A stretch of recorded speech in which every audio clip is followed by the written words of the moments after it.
Hello दोस्तों, तो आज की फिर एक न्यू वीडियो में आपका स्वागत है। तो आज की इस वीडियो में हम पानीपत का दूसरा युद्ध के बारे में हम चर्चा करेंगे। जैसे कि मैंने इससे पहले वीडियो में पानीपत का प्रथम युद्ध के बारे में बताया आपको और उसके बारे में हम चर्चा किए। तो आज की इस वीडियो में हम पानीपत का दूसरा युद्ध के बारे में हम चर्चा करेंगे। तो चलिए वीडियो को शुरू करते हैं बिना किसी देर के साथ। तो पानीपत का दूसरा युद्ध जो हुआ वो भारतीय इतिहास के सबसे महत्वपूर्ण और निर्णायक युद्ध में से एक है। यह युद्ध जो हुआ था वो 5 नवंबर 1556 ईस्वी को हुआ था। किसके किनके बीच हुआ था? तो अकबर की सेना और हेमू की सेना के बीच हुआ था, यानी हेमू के बीच हुआ था। और जो पानीपत का प्रथम युद्ध जो हुआ था वो 1526 ईस्वी में हुआ था।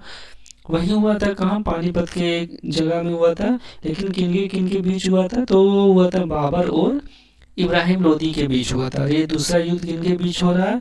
तो ये अकबर और हेमू के बीच हो रहा है। हेमू का पूरा नाम था हेमचंद्र विक्रमादित्य। इस युद्ध ने भारत में मुगल साम्राज्य की स्थापना को मजबूत किया और इतिहास की दिशा बदल दी। चलिए उनकी पृष्ठभूमि के बारे में हम जानने का प्रयास करते हैं। तो पानीपत का दूसरा युद्ध बाबर द्वारा लड़े गए पानीपत के पहले युद्ध 1526 के करीब 30 साल बाद हुआ। यानी यह जो युद्ध हुआ, पानीपत का जो दूसरा युद्ध जो हुआ वो पानीपत का प्रथम युद्ध से लगभग 30 साल बाद हुआ। इस बीच भारत में मुगल साम्राज्य कमजोर हो गया था। हुमायूं बाबर के बेटे को अफगान और शेर शाह सूरी के नेतृत्व वाले सूरी साम्राज्य को हाथों हार का सामना करना पड़ा था। मतलब क्या हुआ था कि जब हुमायूं की सेना कमजोर पड़ गई थी तो शेर शाह सूरी की सेना ने इनको कई बार पराजित किया, जिसके कारण हुमायूं जहां तहां ये भाग के अपना जीवन यापन कर रहे थे। लेकिन एक ऐसा समय आया दोस्तों कि फिर हुमायूं की मेहनत काम आ गई और फिर इसने दिल्ली पे शासन करना शुरू कर दिया और ज़्यादा दिन तक यह जिंदा ना रह सका। इनकी मृत्यु हो गई। उसके बाद इनके बेटे बाबर फिर अपना बाबर ने इनके जो बेटे अकबर था वो अपना फिर शासन चलाने लगे। तो चलिए हम वीडियो को आगे बढ़ाते हैं। हुमायूं जो था बाबर के बेटे थे। जो बाबर वही बाबर जिसने इब्राहिम लोदी को अपने अफगान मतलब अपने तकनीक के जरिए हराया था। जो इब्राहिम लोदी के पास 1 लाख से सैनिक ज़्यादा था, लेकिन बाबर के पास मात्र 12,000 सैनिक ने उन्हें ताबड़तोड़ जवाब दे के उन्हें हार घोषित किया था। तो चलिए आगे हम देखते हैं। हालांकि हुमायूं ने 1555 में भारत लौटकर दिल्ली और आगरा को फिर से कब्जा कर लिया, लेकिन अगले ही साल 1556 में उसकी मृत्यु हो गई।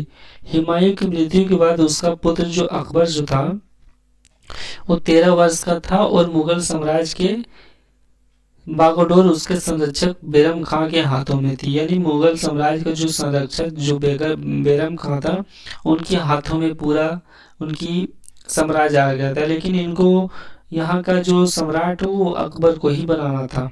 इस समय दिल्ली और उसके आसपास के क्षेत्रों में सूरी साम्राज्य का एक मजबूत सेनापति हेमू ने अपना प्रभुत्व स्थापित कर लिया था। अब हेमू का उदय कहाँ से हुआ था, उसका जन्म कहाँ हुआ था, उनके बारे में हम चर्चा करते हैं दोस्तों। तो हेमू एक साधारण व्यापारी परिवार से था, लेकिन अपनी सैन्य प्रतिभा और कुशलता के कारण वह शेर शाह सूरी के उत्तराधिकारी इस्लाम शाह के दरबार में एक महत्वपूर्ण स्थान पर पहुंच गया। इस्लाम शाह की मृत्यु के बाद हेमू ने सूरी साम्राज्य की सेना का नेतृत्व किया और कई युद्धों में विजय प्राप्त की। 1556 में जब अकबर और बैरम खां मुगलों के कमजोर शासन का पुनः स्थापित करने में लगे थे तो हेमू ने दिल्ली पर कब्जा कर लिया और समय को विक्रमादित्य की उपाधि के साथ हिंदू सम्राट घोषित कर दिया। अब युद्ध का कारण क्या बना? दिल्ली और आगरा पर कब्जा करने के बाद हेमू ने अपने साम्राज्य का विस्तार शुरू कर दिया, यानी बढ़ाना शुरू कर दिया। यह मुगलों के लिए खतरा बन गया था क्योंकि मुगल धीरे धीरे समाप्त होने लगा था। बैरम खान ने अकबर के नाम पर सेना संगठित की और सेना हेमू की चुनौती देने के लिए तैयार हो गया। दोनों सेनाओं ने पानीपत के मैदान में एक दूसरे को सामना किया। युद्ध का वर्णन अब करते हैं। पानीपत का दूसरा युद्ध 5 नवंबर 1556 को लड़ा गया। सेनाओं की स्थिति क्या थी?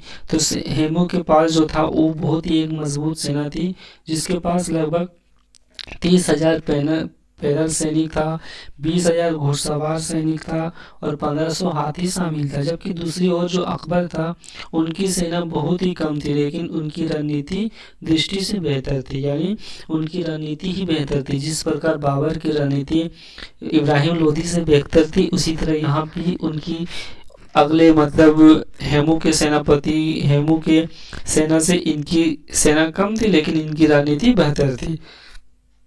अब युद्ध की शुरुआत हो गई। युद्ध की शुरुआत में हेमू की सेना ने आक्रमण हमला बोल दिया। उसकी सेना ने मुगल सेना को पीछे हटने पर मजबूर कर दिया, लेकिन हेमू की हाथी सेना ने भी महत्वपूर्ण भूमिका निभाई। अब रणनीति की बारी आई, क्योंकि अगर रणनीति नहीं रहती तो यहाँ हेमू की सेना निश्चित रूप से जीत हासिल कर लेती। लेकिन क्या किया कि अकबर ने यहाँ रणनीति चालू कर दी। अकबर तो यहाँ सामने था नहीं, लेकिन उसके जो साथ जो बैरम खां जो वो रणनीति शुरू कर दी। युद्ध के दौरान हेमू को एक तीर लग गया। कहाँ पे लगा? तो इसको जो तीर लगा वो डायरेक्ट इनकी आंख पर लग गया। अब जब इनका आंख पर तीर लग गया तो ये बेहोश हो गया। जब यह बेहोश हो गया तो इनके सारे सैनिक में अफरा तफरी मच गया। क्यों? क्योंकि मेरे सेना पे मेरे जो शासक हैं, मेरे जो यहाँ के मेरे जो लीडर, उनको जब हमला हो गया तो अफरा तफरी पूरा इनकी सेना में मच गई। अब सेना में जब मच गई तो क्या हुआ कि हेमू के घायल होने के बाद बैरम खां ने यही स्थिति का फायदा उठाते हुए हमला तेज बोल दिया और हेमू की सेना टूट गई और मुगल सेना ने विजय प्राप्त की। किनसे? हेमू से। अब क्या हुआ कि ये जो था हेमू जो था, युद्ध के बाद क्या हुआ कि हेमू को पकड़ लिया गया और उसने बैरम खां और अकबर के सामने लाया गया। बैरम खां ने अकबर को यह आदेश दिया कि वह खुद हेमू का सिर काटे ताकि उसकी पहली विजय का महत्व और भी बढ़ सके। यानी हेमू ने बैरम खान ने क्या किया? कहा अकबर से कि यदि आप इसका सिर खुद काटते हैं तो आपका महत्व और बढ़ जाएगा। और सब लोग यानी यहाँ के लोग क्या कहेंगे कि अकबर की पहला युद्ध इतना खतरनाक युद्ध है कि यह एक क्रूर शासक है। ठीक है, लेकिन हालांकि यह अभी विवादित है कि अकबर ने खुद हेमू की हत्या की थी या यह कार्य बैरम खान ने किया था। इनके बारे में अभी कोई स्पष्ट बातें नहीं निकली है। इस युद्ध के बाद अकबर ने दिल्ली और आगरा पर अपना अधिकार बना लिया।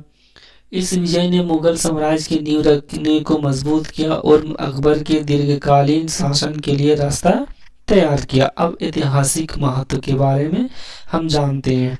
तो इस युद्ध ने भारत में मुगल साम्राज्य की नींव को मजबूत किया और अकबर का शासनकाल भारतीय इतिहास में सबसे महत्वपूर्ण दौरे में से एक माना जाता है।